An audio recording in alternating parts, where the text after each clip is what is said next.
Yes, I would like to welcome now Marco Gemmer from the European Commission, who is working in the DG Research and Innovation in the unit of climate action, and he will give you information on the European roadmap for climate services that was developed during the last months.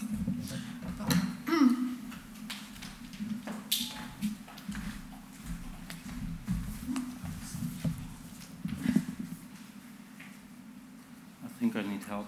Yeah, I was just going to say, do you need Is it help? there? You recognize your file? Yeah. As long as I know I need help, it still shows a sign of sanity.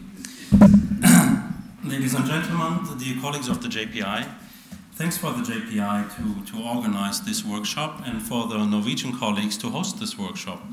You mentioned you want 28 member states in the House, but we want 28 plus. Yes. And we are aware that Norway is a very active player in the Research Framework Program 7, but also in Horizon 2020, in the JPI, and in particular on climate services. And I think Dagmar and Roger have explained the climate services, why we are here, how this whole climate services community has evolved over the years. And so maybe I jump right into the topic. What can we do with research and innovation for climate services? The heading of this session is European Arenas and Funding Opportunities for Climate Services. You will see in my last slide, it's not only about research and innovation. We will continue funding research, but we will move towards the innovation, and when it's about the practical implementation at the end of adaptation of climate services or mitigation actions, you will need also different funding communities. So what do we need in research and innovation for climate services? Before I present to you the roadmap, which really exists, this is one of the two last copies of the second set we printed. We prefer not to print anymore, but we have produced this tiny URL where you can download it or you can use a search engine. This is, I think, the correct term, instead of saying Googling it. What can we do in research innovation? The first task is to create the demand for solutions. And the second task for research and innovation is to create the solutions. This sounds very easy, but it isn't, because we've heard this was a long process in developing the climate services that were coming from research and innovation. But we still are not yet in the market. There is not the big application of climate services at the level that we would wish it would be. So we need many more activities to go there, to come there. And this is clearly a task of research and innovation. So we cannot jump into the implementation if the concept is not sound yet, if we need to understand better the market, as Roger has explained before. So serving these tasks of creating and providing the demand will mean we need to be very careful how we spend the funding for research and innovation for climate services. And it also means that the community has to think in a different term, not science for scientists or research for researchers, which includes already institutions performing research. We have to get the private sector on board. The private sector not only because there is funding, but also because we have a lot of knowledge in the private sector that needs to be tapped. And we will never get this knowledge into our activities if we don't cooperate with the private sector. And I will use the first time now and maybe the last time for today the term co-creation. Roger is hiding when I use the term co-creation. It's one of his favorite, but it's absolutely true. We cannot create research and innovation without doing it together with the final end users, with the different communities that have not been involved before, but that might require the climate services. And this is one of the reasons why we have launched this roadmap for climate services, to see where can we put the investments in research and innovation, what kind of actors have been out of the loop yet, what kind of new activities do we need, and how can we structure the funding on the European side, because there's many actors involved, as you can see in the program, but also later in the actors. I was given 15 minutes, so I deleted all the text from my slides to be faster, and I just answer the question that you might be interested in. Why do we need a research and innovation roadmap for climate services? It's very simple. We have the common vision to build Europe's resilience to climate change by strengthening significantly the global market for climate services. So climate services as a tool. We have to develop this tool.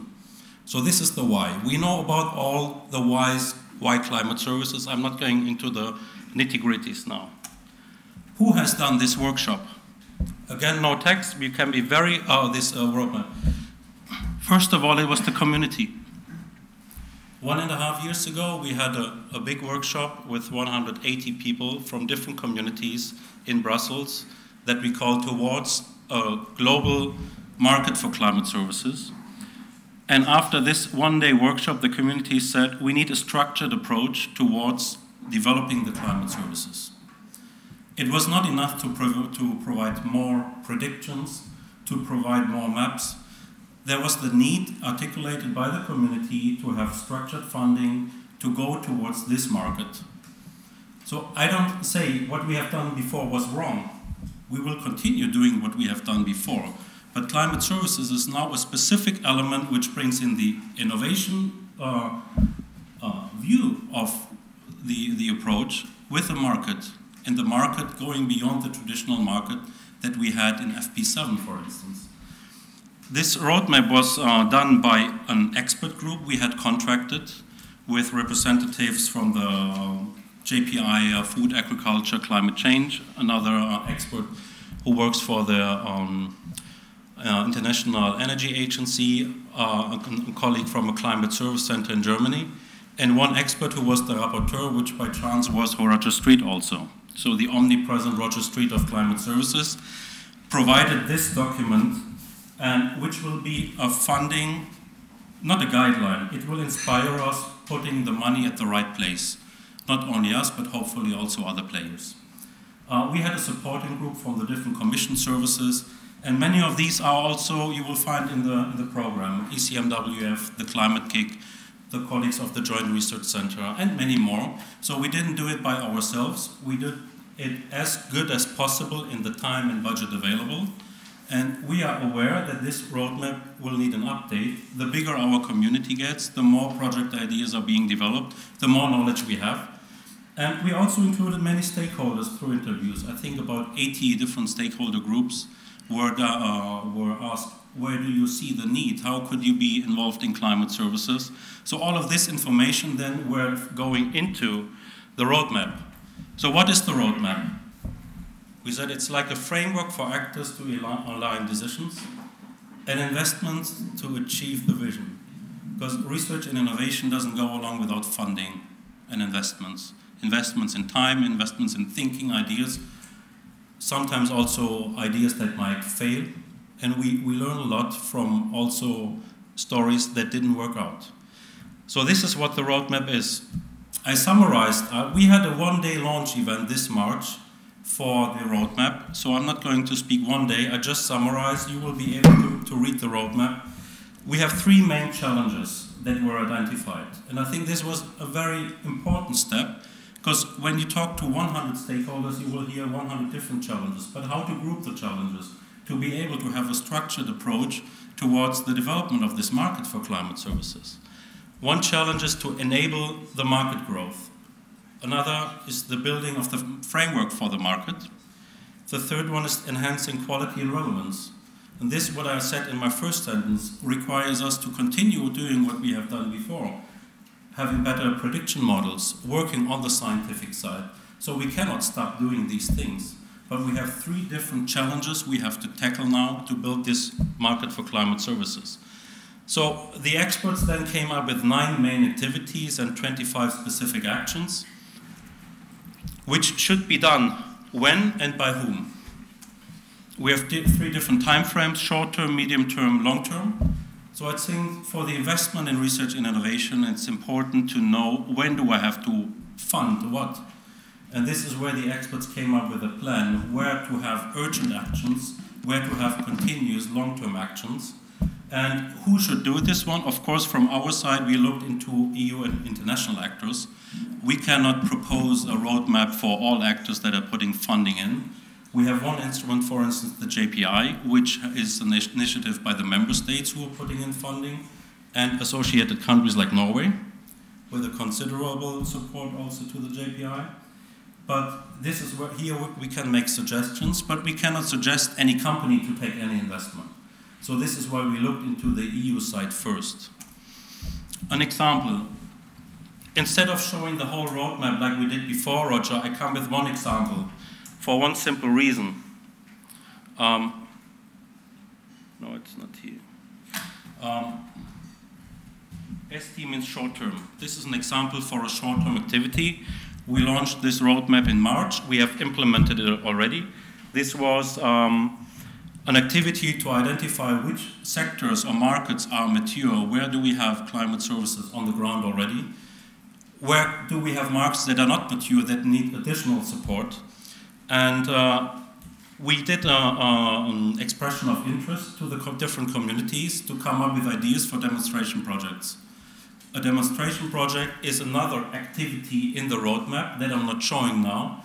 And this helped us to decide where can we put funding for a demonstration project to show how to exploit the added value of climate services.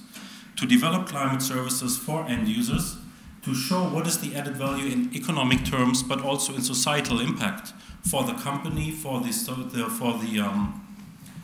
community around this company, for instance. And so we did this expression of interest. We have received 60 very good proposals. This helped us to design a call text for the next work program.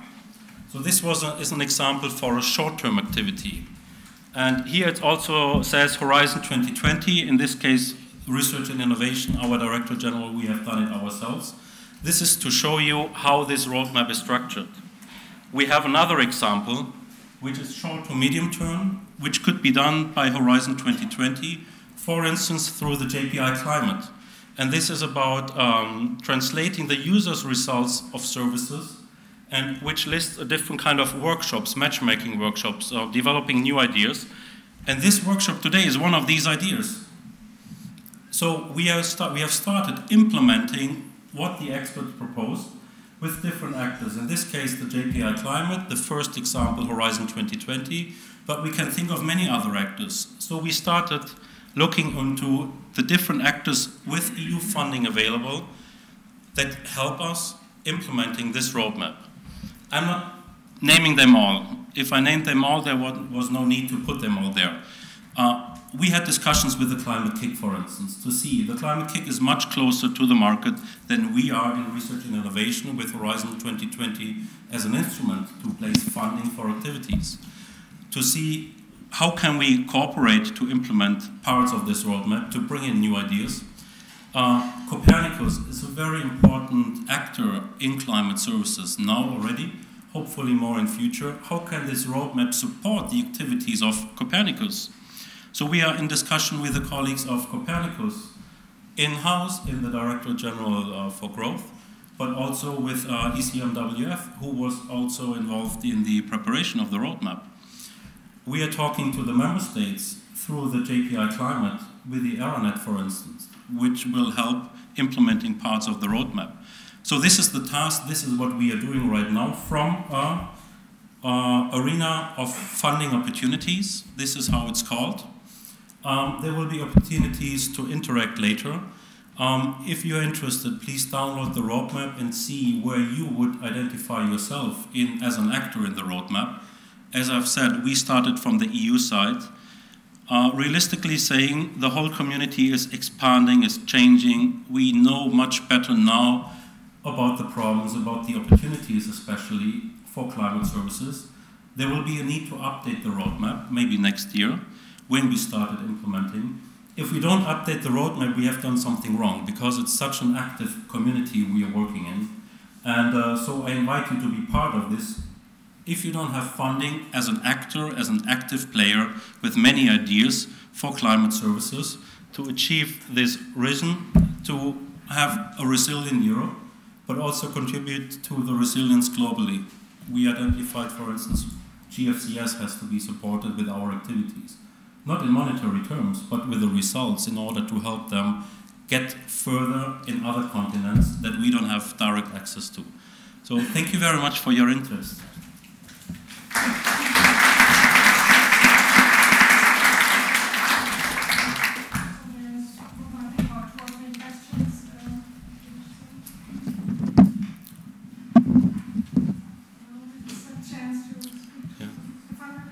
We can also do it over coffee.